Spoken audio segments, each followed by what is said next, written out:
Assalamualaikum. Apa kabarnya kalian anak-anak hebat? Semoga sehat selalu ya. Hari ini kita akan belajar kembali rangkuman tema 9, benda-benda di sekitar kita, subtema 3, manusia dan benda di lingkungannya, kelas 5 SD. Oke anak-anak, langsung saja kita mulai ya. Mata pelajaran yang pertama kita akan bahas yaitu IPA. Materi dibagi menjadi dua, ada zat tunggal dan juga ada zat campuran. Nah, zat tunggal ini adalah zat yang terdiri dari sejenis materi, contohnya air. Sedangkan zat campuran adalah gabungan dari dua zat atau lebih yang sifat asalnya tidak hilang sama sekali. Contoh dari zat campuran antara lain air laut, air sungai yang kotor, air kopi, air teh, larutan garam, larutan gula, sirup buah, baja, kuningan, udara, dan tanah. Zat tunggal dibagi lagi menjadi dua, ada unsur dan ada juga senyawa. Unsur adalah zat tunggal yang tidak dapat diuraikan menjadi zat lain yang lebih sederhana. Contohnya ada besi, emas, aluminium, karbon, nitrogen, tembaga, perak, seng, dan oksigen. Sedangkan senyawa terbentuk oleh perikatan kimia dari dua atau lebih jenis unsur. Contohnya adalah air. Air terbentuk dari oksigen dan hidrogen. Contoh senyawa yang sering kita temui dalam kehidupan sehari-hari, misalnya garam dapur, gula pasir, asam cuka, soda kue, dan vitamin C. Berikut ini terdapat tabel penggolongan unsur dan senyawa. Nah, kalian bisa lihat yang termasuk ke dalam senyawa yaitu ada air, gula, garam, dan asam cuka. Sedangkan yang lainnya termasuk ke dalam unsur. Zat campuran dibagi menjadi dua jenis, ada campuran homogen dan campuran heterogen. Kita bahas yang campuran homogen terlebih dahulu. Gula tercampur rata dengan air. Campuran antara gula dengan air termasuk campuran homogen. Campuran homogen juga disebut dengan larutan. Jadi, dalam larutan gula tersebut terdapat dua penyusun larutan, yaitu air sebagai pelarut dan gula sebagai zat terlarut. Nah, sedangkan campuran antara pasir dengan air termasuk campuran heterogen. Pasir tidak dapat larut dengan sempurna dalam air. Campuran heterogen adalah campuran yang zat-zat penyusunnya bercampur secara tidak merata dan campuran ini tiap-tiap bagian tidak sama susunannya. Mata pelajaran selanjutnya ada bahasa Indonesia. Iklan adalah sebuah informasi yang bertujuan untuk mendorong, membujuk, memberikan pengaruh pada khalayak ramai atau banyak orang agar tertarik pada barang atau jasa yang ditawarkan. Tujuan iklan 1. Memberitahukan kepada khalayak ramai tentang suatu produk jasa. 2. Memengaruhi khalayak ramai tentang suatu produk jasa. 3. Menyarankan seseorang untuk membeli dan menggunakan suatu produk jasa yang diiklankan. 4. Memberi informasi tentang produk jasa. Dan yang kelima, menarik khalayak ramai. Ciri-ciri iklan yang baik dan benar: 1. Informatif, 2. Komunikatif, 3. Bahasanya singkat dan padat, dan yang keempat, menarik. Bentuk iklan dibagi menjadi dua jenis, ada iklan baris dan juga iklan kolom. Iklan baris yaitu iklan kecil atau singkat berisi penawaran atau informasi tentang sesuatu yang terdiri atas beberapa baris saja. Iklan baris disebut juga iklan mini. Nah, ciri-ciri iklan baris yaitu 1. Terdiri atas 2-3 baris. Informasi yang terkandung di dalamnya hanya informasi penting saja, ditulis secara singkat, padat, namun jelas. 2. Dikelompokkan sesuai dengan jenis barang atau jasa yang ditawarkan. 3. Berupa kalimat-kalimat pendek dan biasanya menggunakan singkatan-singkatan untuk menghemat tempat. 4. Sebagian iklan baris dilengkapi dengan gambar ukuran kecil dan tidak berwarna. 5. Dilengkapi dengan nomor telepon penjual untuk dihubungi pembeli. 6. Tidak menggunakan ilustrasi grafis. 7. Biaya pemasangan tergolong murah karena tidak membutuhkan tempat yang lebar. Nah, berikut ini contoh iklan baris pada koran. Selanjutnya ada iklan kolom.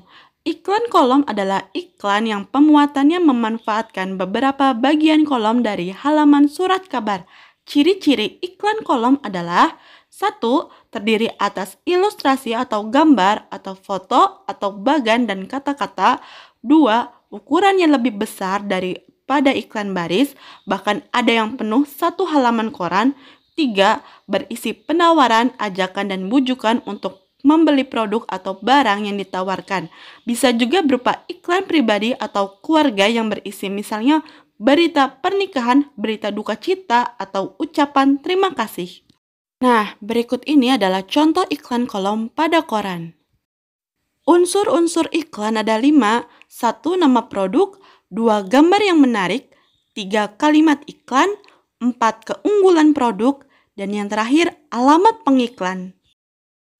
Ciri-ciri bahasa iklan dalam media cetak: 1. Menggunakan bahasa yang singkat, padat, dan jelas. 2. Menggunakan bahasa yang memikat dan memiliki daya sugesti. 3. Menggunakan kata konotasi positif. Dan yang terakhir, isinya bersifat objektif, jujur, singkat, jelas, dan menarik.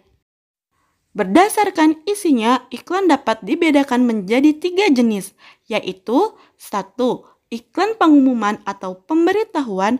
2. Iklan penawaran. 3. Iklan layanan masyarakat. Iklan pengumuman atau pemberitahuan. Iklan pengumuman atau pemberitahuan adalah iklan yang bertujuan menarik perhatian halayak umum tentang suatu hal, misalnya iklan duka cita. Nah, kalian bisa lihat contohnya ya. Selanjutnya ada iklan penawaran atau niaga. Iklan penawaran atau niaga yaitu iklan yang bertujuan menawarkan sesuatu, misalnya iklan barang. Nah, di sini juga kalian bisa lihat contoh dari iklan penawaran.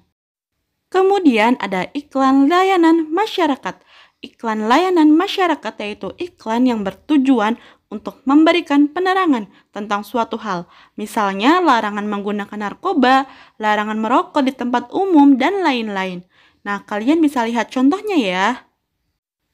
Ciri-ciri bahasa iklan elektronik sebenarnya tidak jauh berbeda dengan iklan di media cetak, yaitu: 1. Komunikatif, 2. Informatif, 3. Mudah dimengerti dan diingat masyarakat, 4. Menarik perhatian, dan yang kelima, mengajak penonton untuk membeli atau menggunakan barang atau jasa yang ditawarkan. Berdasarkan isinya, jenis-jenis iklan elektronik dibagi menjadi 3 kelompok. 1. Iklan komersial adalah iklan yang menginformasikan produk barang atau jasa yang ditawarkan oleh pemasar. 2. Iklan perusahaan adalah iklan yang menekankan pada citra perusahaan. Dan yang ketiga, iklan layanan masyarakat adalah iklan yang bertujuan untuk memberikan penjelasan atau informasi kepada masyarakat. Selanjutnya ada mata pelajaran SBDP. Seni rupa berdasarkan jenisnya dibagi menjadi 2, ada seni rupa murni dan juga seni rupa terapan. Berikut ciri-ciri umum karya seni rupa daerah. 1. Bersifat kedaerahan. 2. Dipengaruhi oleh budaya dan latar belakang sejarah suatu wilayah. 3. Corak dan motifnya dipengaruhi oleh kondisi fisik atau geografi suatu daerah, dipengaruhi oleh corak seni tradisional masyarakat setempat. Contoh seni rupa terapan yaitu batik, ukiran kayu, dan gerabah. Fungsi karya seni rupa daerah dibagi menjadi 2, ada fungsi individual dan fungsi sosial. Fungsi individual sebagai media untuk mengekspresikan jiwa, emosi, dan mencerminkan segala sesuatu baik suka, duka, marah, cita-cita, pandangan hidup, watak, bentuk, corak bahan, dan juga teknik yang tercerminkan melalui karya seni. Sedangkan fungsi sosial sebagai media pendidikan, media hiburan, media komunikasi, dan media keagamaan. Salah satu karya seni rupa daerah adalah batik jumputan.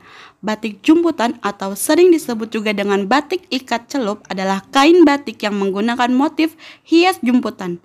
Motif hias jumputan banyak dijumpai pada motif hias kain pelangi. Motif hias kain pelangi adalah kain yang dihiasi dengan motif hias jumputan. Motif hias jumputan banyak digunakan pada benda pakai seperti selendang atau sampur, kain, taplak meja, dan lain-lain. Kain dengan motif hias jumputan tidak hanya terdapat di Yogyakarta saja, tetapi juga banyak terdapat di daerah Palembang, Bali, dan Gresik. Berikut ini contoh batik jumputan. Batik di tanah air dibagi menjadi dua, ada batik klasik dan batik pesisir. Motif batik klasik dianggap masih asli atau belum terpengaruh budaya asing, sedangkan batik pesisir sudah banyak terpengaruh budaya asing. Keunikan batik klasik yaitu motifnya lebih condong pada motif-motif geometris, pewarnaan yang kalem serta lebih condong pada warna-warna gelap seperti coklat, hitam, biru tua, dan merah marun. Sedangkan motif batik pesisir cenderung bersifat naturalis, menggunakan warna-warna cerah seperti merah, biru, hijau, dan jingga. Selanjutnya mata pelajaran PPKN. Berikut akibat tidak adanya persatuan dan kesatuan di lingkungan keluarga. 1. Terjadi pertengkaran di dalam keluarga. 2. Kurangnya kerukunan di dalam keluarga. 3. Kurangnya keakraban di dalam keluarga. Berikut akibat tidak adanya persatuan dan kesatuan di lingkungan sekolah. 1. Sombong dan tidak peduli dengan sesama teman. 2. Membeda-bedakan teman. 3. Mengolok-olok teman. 4. Terjadi tawuran. Berikut akibat tidak adanya persatuan dan kesatuan di lingkungan masyarakat. 1. Tidak adanya kepedulian terhadap penderitaan yang dialami oleh orang lain. 2. Kepentingan golongan maupun suku masing-masing lebih diutamakan oleh masyarakat. 3. Tidak adanya kerjasama yang terjalin antar warga masyarakat. Berikut akibat tidak adanya persatuan dan kesatuan di lingkungan negara. 1. Hilangnya tenggang rasa dan toleransi dalam bermasyarakat. 2. Perpecahan bangsa. 3. Melemahnya pertahanan dan keamanan bangsa. Usaha-usaha yang dilakukan pemimpin bangsa dalam membina persatuan dan kesatuan bermasyarakat dan berbangsa antara lain: 1. Mengadakan festival budaya. 2. Mewajibkan penggunaan bahasa Indonesia yang baik dan benar di setiap acara resmi dimanapun berada. 3. Menjalankan pemerintahan secara adil dan terbuka. 4. Mengadakan pemerataan pembangunan di seluruh wilayah negara kesatuan Republik Indonesia. 5. Menciptakan kebebasan masyarakat untuk memeluk agama dan melakukan ibadah sesuai agamanya masing-masing. 6. Membina sikap saling menghormati dan menghargai antar pemeluk agama. 7. Mengadakan peringatan hari-hari besar nasional dengan menjunjung tinggi persatuan dan kesatuan. Beberapa contoh perilaku yang tidak menjunjung tinggi persatuan dan kesatuan sehingga mengakibatkan tidak rukun antara lain: 1. Peserta didik bersikap sombong dan memilih-milih teman di sekolah. 2. Pertengkaran antar warga. 3. Tawuran antar pelajar atau warga. 4. Merendahkan atau mengejek agama lain sehingga terjadi perselisihan. 5. Konflik antar suku dan lain-lain. Selanjutnya mata pelajaran IPS. Kegiatan ekonomi adalah suatu kegiatan seseorang, perusahaan maupun masyarakat untuk memproduksi barang dan jasa maupun mengonsumsi barang dan jasa tersebut. Kegiatan utama yang dilakukan dalam bidang ekonomi terdiri atas: 1. Produksi. 2. Distribusi. Dan 3. Konsumsi. Produksi yaitu kegiatan menambah faedah atau kegunaan suatu benda. Produksi juga berarti menciptakan benda baru sehingga lebih bermanfaat dalam memenuhi kebutuhan. Distribusi adalah penyaluran atau penyampaian barang-barang dan jasa dari produsen ke konsumen. Konsumsi adalah tindakan menghabiskan atau mengurangi secara berangsur-angsur manfaat suatu barang dalam memenuhi kebutuhan untuk memelihara kelangsungan hidupnya. Tujuan dari kegiatan produksi secara umum adalah untuk memenuhi kebutuhan manusia dalam rangka mencapai kemakmuran. Sedangkan tujuan khusus kegiatan produksi yaitu untuk menghasilkan barang dan jasa, mendapatkan keuntungan dan sebagai alat pemuas kebutuhan. Sedangkan tujuan dari distribusi adalah menyampaikan barang atau jasa dari tempat produsen ke tempat pengguna atau pemakai. Dan tujuan kegiatan konsumsi yaitu untuk memenuhi kebutuhan hidup. Berikut jenis pekerjaan atau usaha yang dilakukan oleh masyarakat terkait dengan 3 kegiatan ekonomi. 1. Jenis usaha daerah dataran rendah yaitu petani, pengrajin mebel, pedagang, dan percetakan. 2. Jenis usaha daerah dataran tinggi yaitu perkebunan teh, perkebunan kopi, dan petani sayur. 3. Jenis usaha daerah pantai adalah nelayan, pengusaha properti atau perhotelan, pemandu wisata, dan peselancar. Berikut cara menghargai pelaku kegiatan ekonomi. 1. Tidak mencela dan merendahkan mata pencaharian orang lain. 2. Menghormati orang yang sedang bekerja. 3. Menghargai pekerjaan orang lain. 4. Membiasakan membeli produk-produk lokal. 5. Membiasakan mengkonsumsi makanan dan buah-buahan dalam negeri. Alhamdulillah, materi hari ini telah selesai. Rangkuman tema 9 subtema 3 kelas 5 SD. Sampai jumpa di pertemuan selanjutnya. Terima kasih anak-anak. Yang belum subscribe, jangan lupa like, comment, and subscribe. Karena katanya subscribe itu gratis. Bunyikan juga loncengnya.